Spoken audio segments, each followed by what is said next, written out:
mematikan kesadaran ego kita. Karena penghalang utama orang tidak bisa merasakan Nur Muhammad atau cahaya ilahi ini adalah ego manusia. Jadi singkatnya ya, Mbak Yeyen Lestari, punten Mas, mohon pembahasan tentang upaya menemukan, merasakan kesejatian Nur Muhammad. Upaya yang harus kita lakukan, Mbak Yeyen atau Tante Ibu Yeyen, bersihkan ego kita. Sadar diri. Kalau orang Jawa bilangnya eling. Eling, sadar. Nah, inilah sebenarnya juga inti ajaran Aslima atau Islam, berpasrah diri. Ini juga inti ajaran Dharma atau Hindu. Ini juga inti ajaran Buddha. Pelepasan.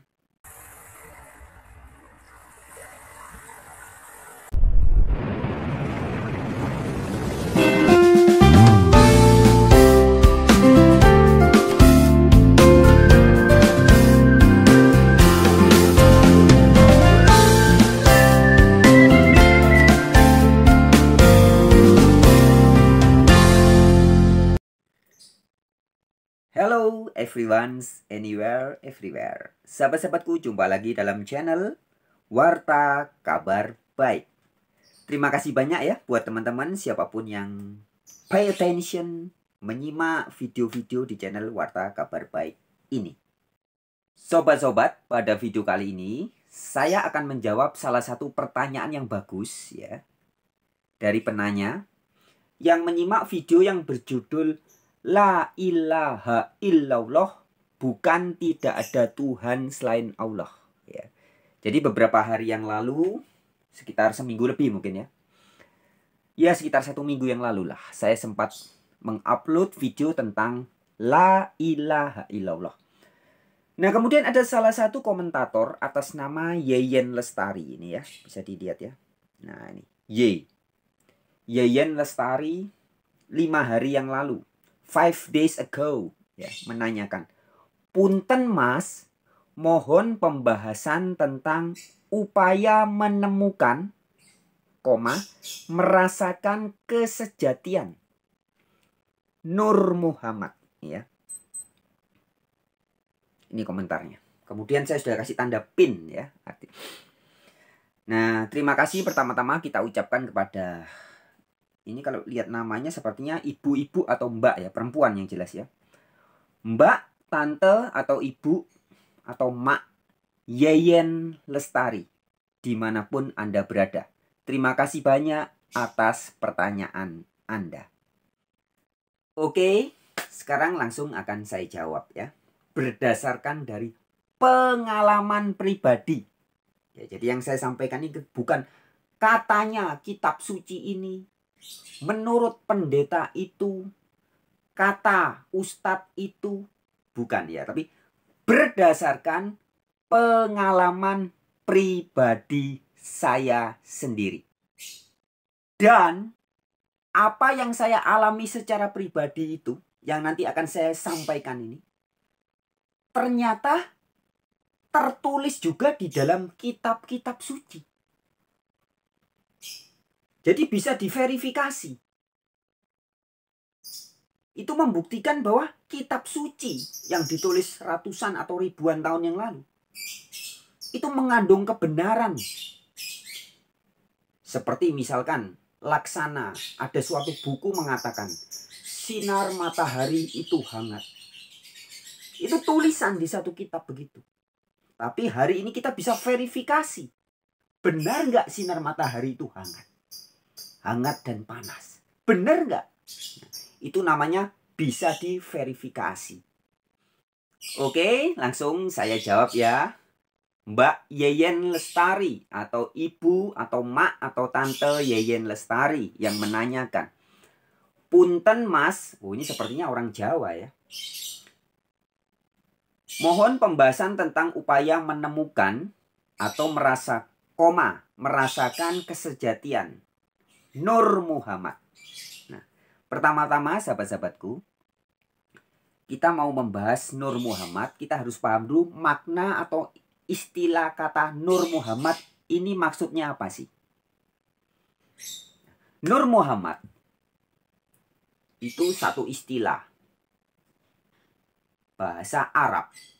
Kalau Anda pakai bahasa Indonesia, cahaya ilahi atau Roh Kudus.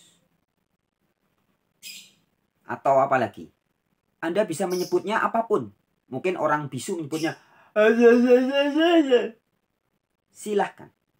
Tapi yang penting adalah harus paham dan bisa merasakan atau mengalami apa yang disebut sebagai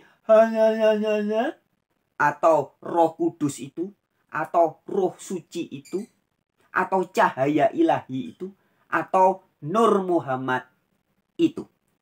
Ini penting pertama ya. Nah, Mbak atau Ibu Yeyen ya.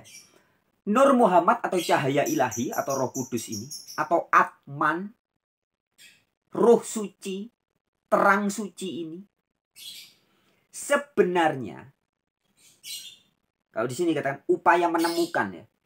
Sebenarnya bagaimana menemukannya? Seolah-olah kalau ditanya menemukan berarti kan kita harus mencari-cari. Barangnya ada di mana? Nur Muhammad ada di mana? Cahaya ilahi ada di mana? Sahabat-sahabatku, Nur Muhammad atau Roh Kudus, Roh Suci, cahaya ilahi, ini adalah cahaya dari pemilik jagat raya ini. Yang maha ada.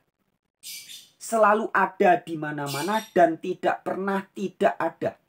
Satu detik pun tidak pernah. Dia tidak ada. Satu detik tidak pernah. Dia maha ada. Di mana-mana selalu ada. Itu pertama ya. Jadi sifat dari cahaya ilahi atau Roh Kudus atau Atman, Atman suci ya, atau Nur Muhammad ini, yang pertama harus dipahami maha ada. Karena ini bagian dari kuasa Sang Maha Ada. Jadi Nur Muhammad ini selalu ada dan tidak pernah tidak ada. Jadi kalau misalkan pertanyaannya tadi, mohon pembahasan tentang upaya menemukan. Nah, kalau menemukan ini kan seolah-olah mencari ya. Kalau dianggap mencari ini kurang pas. Tapi yang benar adalah di sini dikatakan koma merasakan kesejatian. Ini benar ya, Mbak Yeyen atau Ibu Yeyen atau Tante Yeyen. Yang menjadi masalah hari ini adalah banyak orang yang sulit merasakan. Padahal Nur Muhammad atau cahaya ilahi atau Roh Kudus itu selalu ada dan tidak pernah tidak ada. Bisa dipahami ya. Jadi Nur Muhammad itu selalu ada. Tidak pernah tidak ada. Dia maha ada. Tapi yang sering terjadi adalah banyak orang yang tidak atau belum mampu merasakannya. Sebagai sekedar analogi ya, saya berikan sedikit analogi supaya mudah dipahami saja. Ini hanya ibarat, peribaratan ya. Diri Anda dan saya selalu mengandung unsur air. Ya, kita tercipta dari 4 unsur alam. Tanah, air, udara, api. Dan selalu ada unsur airnya. Selain unsur udara atau nafas, ya, unsur api, unsur tanah juga ya. Saya kasih contoh unsur air. Selalu ada. Hari ini, detik ini, raga Anda dan saya selalu mengandung air. Tapi ada orang yang sadar, ada orang yang tidak sadar. Jiwa dan raga kita juga selalu mengandung unsur udara. Ada nafas. Selalu. Tapi tidak semua orang sadar bahwa kita sedang bernafas. Nah, itu ilustrasi atau analogi ya teman-teman. Nah begitupun dengan cahaya ilahi atau Roh Kudus atau Nur Muhammad ini. Selalu ada sebenarnya. Jadi tidak usah minta lagi. Nur Muhammad atau Roh Kudus datanglah. Roh Kudus datanglah. Nggak perlu. Sudah selalu ada. Yang perlu adalah membersihkan kesadaran ego kita. Karena penghalang utama orang tidak bisa merasakan Nur Muhammad atau cahaya ilahi ini adalah ego manusia. Jadi singkatnya ya, Mbak Yeyen Lestari, punten Mas, mohon pembahasan tentang upaya menemukan, merasakan kesejatian Nur Muhammad.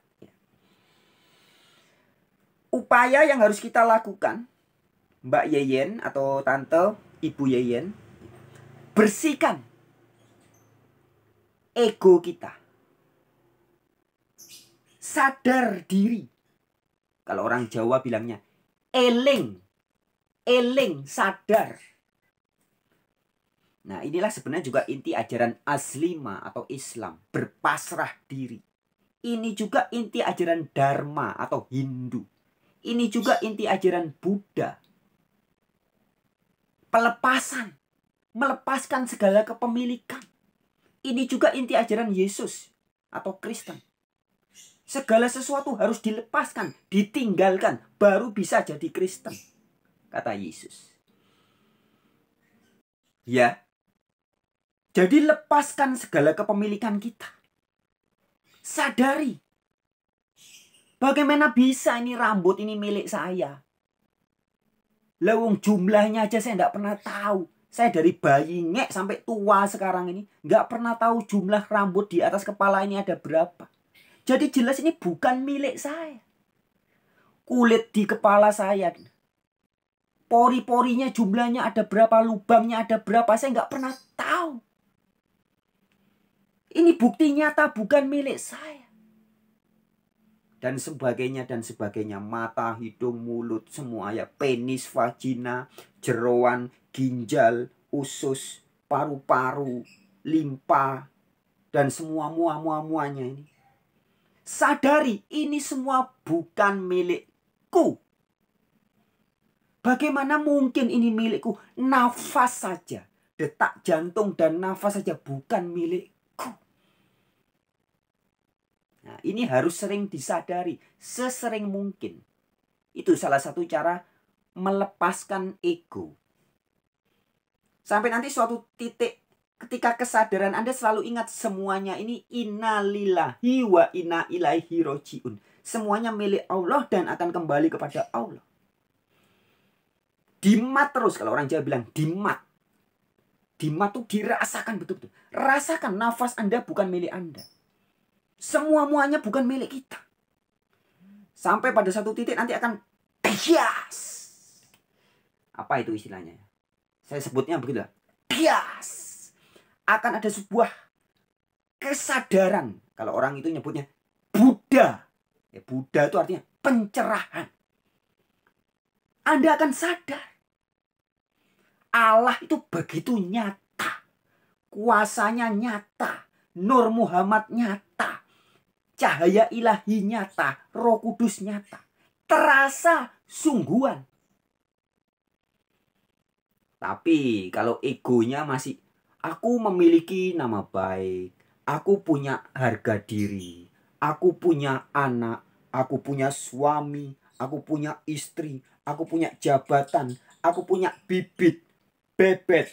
Bobot. Semele. Kete. Weleh. Nggak bakalan bisa Anda merasakan Nur Muhammad.